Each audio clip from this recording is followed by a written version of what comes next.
Capítulo 26. O direito de reunião. O segredo, as visitas inesperadas, o plano. A chuva que caíra a noite inteira persistia e se apresentava com mais intensidade pela manhã, dificultando a ida de Elion ao encontro de Rafael B. Desculpe-me pelo atraso, Eminência, mas esta chuva está anormal para esta época do ano. Já que se atrasou, Sr. Elion, e não querendo molestar suas funções nas obras da catedral, vou direto ao assunto. Todas as reuniões da Corporação dos Pedreiros Livres estão suspensas por decisão e por ordem deste santo tribunal. Por qual motivo, Eminência? Precaução, Sr. Elion, precaução. Mas, Eminência, como ficará o andamento das obras? Sem as reuniões não podemos definir nossas funções, planejar nossas ações. O senhor me ouviu claramente, reafirmou Rafael B. Por quanto tempo não teremos direito às nossas reuniões, Eminência? Essa é a pergunta que eu estava esperando ansiosamente que me fizesse, Sr. Elion. Tudo vai depender do senhor e de sua guilda. Gostaria de deixar-lhe claro que recai sobre a Corporação dos Pedreiros Livres uma série de suspeitas em relação a atos considerados heréticos aos bons costumes de nossa Santa Madre Igreja. Encantar-me-ia esticar minha estada nesta bela cidade para poder investigar melhor, para conversarmos mais, Sr. Elion. Devo admitir que o senhor é um homem culto e detentor de uma educação pouco comum aos seus colegas de ofício. Estou certo de que poderíamos passar horas conversando sobre mistérios e sobre segredos de sua corporação. Para mim seria uma honra, Eminência, mas responda-me por quanto tempo nos privaremos de nosso direito de reunião? Pelo menos até um mês após a partida do Tribunal da Santa Inquisição desta cidade, que ocorrerá 2 ou 3 dias após a execução do condenado. Mas, se houver algum motivo relevante, a suspensão será por tempo indeterminado. Eminência, não sei como lhe falar isso, mas, neste momento, tenho uma questão para resolver. O que seria, Mestre Elion? Preciso fazer uma reunião com todos os obreiros de Reims, que são centenas, para anunciar a decisão deste santo tribunal. O senhor por acaso está zombando de minha pessoa ou pior, está subestimando minha inteligência, respeitável mestre? Longe disso, Eminência. Dê-me a oportunidade dessa última reunião, preciso dela para definir o trabalho dos próximos 30 dias. Após alguns momentos em silêncio, Rafael B. respondeu: confio no senhor. Aproveite bem essa última reunião que deverá ser realizada ainda hoje, com chuva ou não. Fique sabendo que, no momento em que houver uma trégua neste aguaceiro que cai do céu, a alma de seu amigo Thomas será salva pelas chamas purificadoras do fogo. Posso me retirar, Eminência? Tenho muito o que fazer até a noite. Vá, retire-se. Cumpra o seu papel de liderança e dê bons exemplos a todos os seus comandados. Só mais uma coisinha, Sr. Elion. Não estranhe se houver cavaleiros fortemente armados garantindo a segurança da reunião. Com licença, Eminência. Retirou-se Elion, não sem antes beijar as mãos de Rafael B. Elion imediatamente procurou seus 2 irmãos mensageiros, que repassaram a convocação da reunião extraordinária daquela noite ao mestre dos alicerces e ao mestre das colunas. Esses, por sua vez, repassaram a mensagem a mais 4 irmãos, que trabalhavam em suas colunas. Esses 4 a repassaram a mais 8 irmãos, e assim sucessivamente. Em questão de poucos minutos, toda a corporação estava convocada. Elion, como um exemplar mestre dos arcos, foi à tarde até o barracão e coordenou os trabalhos para que houvesse espaço suficiente e o mínimo de comodidade para todos. Mesmo com tanto trabalho a fazer, Elion dirigiu-se à cripta da catedral e mergulhou em seus pensamentos. Aproximadamente depois de 1 hora, entregando-se a reflexões e a ponderações, voltou à abside da catedral, ajoelhou-se sobre o altar-mor e rezou. Elion tinha tomado uma firme resolução, cuja revelação só seria feita durante a reunião perante seus irmãos. Quando chegou à porta da catedral, deparou-se com uma chuva torrencial, que persistia há dias, talvez nunca vista em toda a região de Champagne. Sorriu discretamente e agradeceu a Deus por estar atendendo seus pedidos. Naquele momento avistou Heidrun, que correu à porta da catedral em sua direção. Sr. Elion, lamento muito tudo o que está acontecendo. Thomas não merece morrer em uma fogueira. Concordo com você, meu amigo Heidrun, mas é o que determina a justiça dos homens. Thomas não merece ser julgado da maneira como foi. Aliás, ninguém merece. Que tipo de justiça é essa? Vamos mudar de assunto. Agora é tarde. Ademais, se alguém nos ouvir falando dessa maneira, é bem provável que dividamos a fogueira com Thomas. Vamos mudar de assunto então. Como chove sobre a cidade, nunca vi nada igual. Deus está ouvindo minhas preces. Como assim, mestre Helion?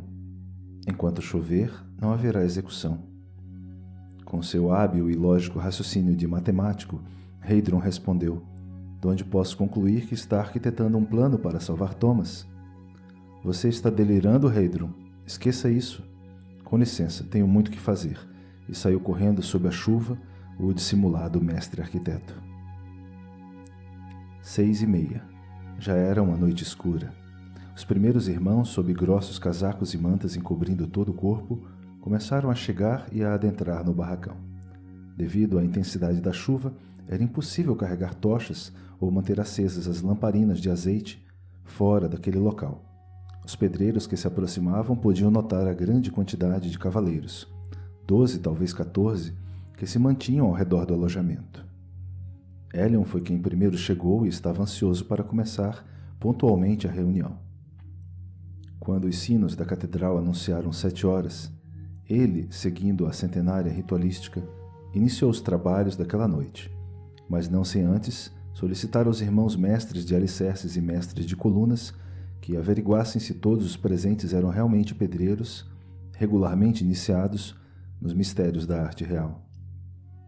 Enquanto todos pacientemente esperavam a averiguação, algo surpreendente aconteceu. Venerável mestre dos arcos, encontra-se entre nós alguém que não conhece nossos sinais e por isso não consegue fazer-se reconhecer como um bom e verdadeiro irmão. Aflito, disse o mestre de alicerces. Irmãos telheiros, façam uso de suas armas e ajudem o mestre de alicerces na identificação desse infeliz que ousa invadir nossos trabalhos. Munidos de suas espadas, naquele momento, apontadas para o coração daquele intruso, o mestre de alicerces aproximou-se e baixou a manta, que lhe recobria a cabeça e o rosto. Imediatamente reconhecido por Helion, que exclamou totalmente surpreso. Heidrun, que faz aqui entre nós? Explique-se, por favor, você está profanando nossa reunião. Naquele momento, Heidrun discretamente toca com o cotovelo esquerdo o homem que está ao seu lado, e este faz o mesmo em um outro que está à sua esquerda e ambos, retirando os capuzes que lhes recobrem as cabeças, lentamente se fazem revelar quem são. Anwar? Zohrad? Pelo amor de São João, que fazem aqui? O que querem de nós? Perguntou surpreso Helion. Mesmo sem sermos convidados, vimos para participar desta reunião, disse Heidrun. Vocês são loucos? Não sabem o perigo que estão correndo com todos aqueles cavaleiros vigiando-nos? Completou Helion. Com certeza não é maior do que aqueles que estão lá fora desejando fazer parte desta reunião, disse Zohrad. Ao ouvir isso, Helion aproximou-se da janela e pôde ver com muita dificuldade devido à chuva e à escuridão vultos de inúmeras pessoas, próximas à porta do barracão, circundadas a uma distância segura por uma tropa de cavaleiros do Santo Ofício.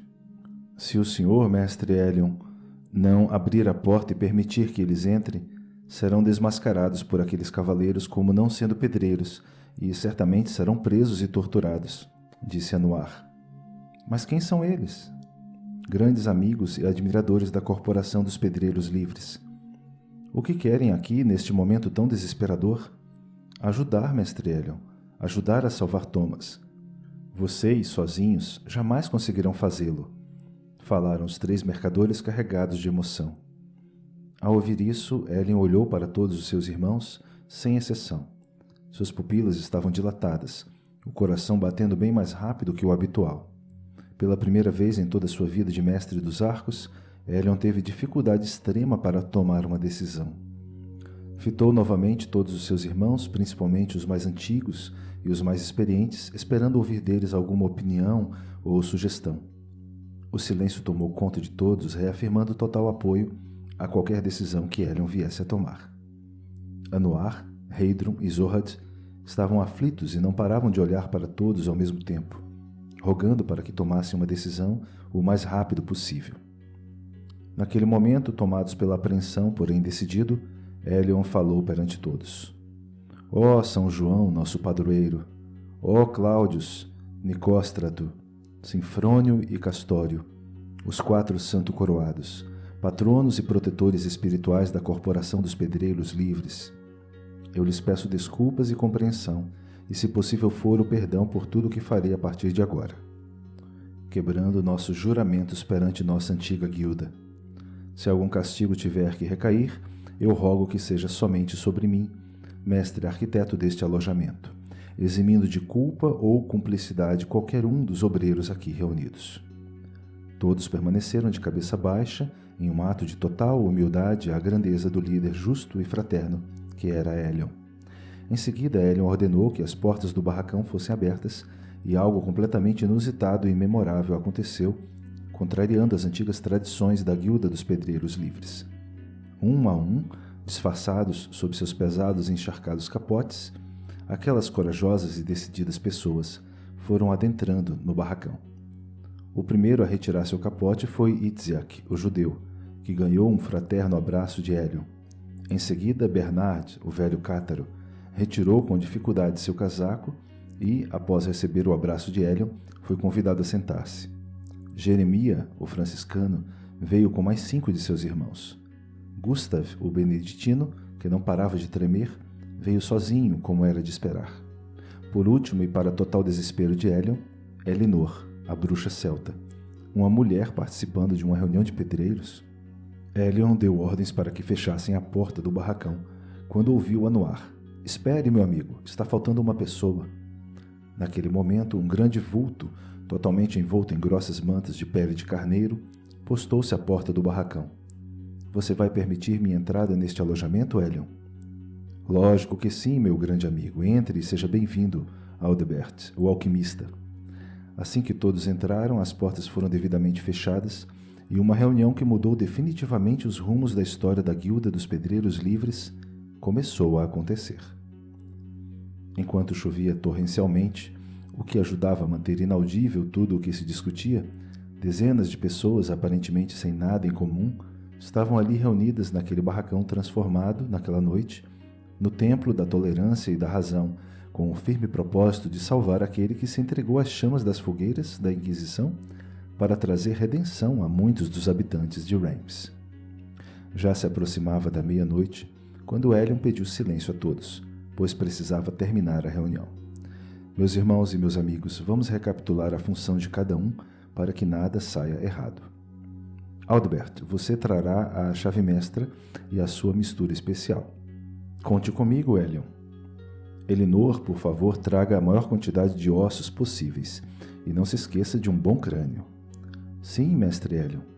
Padre Jeremia, quantos franciscanos lá estarão rezando por Thomas? Uns 15, o que o senhor calculou. Esse número será suficiente? Acho que está perfeito, respondeu Hélion. Padre Gustav, está preparado para dar a extrema-unção da maneira que combinamos? Sim, mestre Hélion, acertarei alguns detalhes com Aldebert. Senhor Bernard, o senhor conseguirá trazer um rebanho suficientemente grande de carneiros? O que não conseguir com carneiros, se me permitir, completo com bodes. Acho até melhor assim. Heidrun, Anuar e Zohad, tenho certeza de que farão sua parte sem maiores problemas. Temos tudo preparado. Itziak, você se incumbirá de preparar o chá que abrandará as dores de Thomas na fogueira. Conte comigo, Hélion. Bem, meus irmãos pedreiros, nós sabemos o que fazer, certo? Tenha certeza disso, venerável mestre arquiteto, responderam todos. Naquele momento, o mestre de colunas avisou-lhes que os sinos da igreja anunciariam a meia-noite em poucos minutos. Senhores, vão em paz e que Deus os acompanhe de volta a seus lares. Não nos esqueçamos de sair todos juntos para proteger dos cavalos que nos vigiam aqueles que, destemidamente, visitaram-nos esta noite. Quando os pedreiros e seus inesperados visitantes por fim chegaram às suas casas, já não chovia. Como sinal de uma bênção celestial, tiveram a graça de se deparar com uma majestosa lua cheia, contemplando todos desde o infinito firmamento. Todos os que participaram daquela reunião passaram aquela noite sem dormir, preparando as tarefas que lhes tinham sido incumbidas.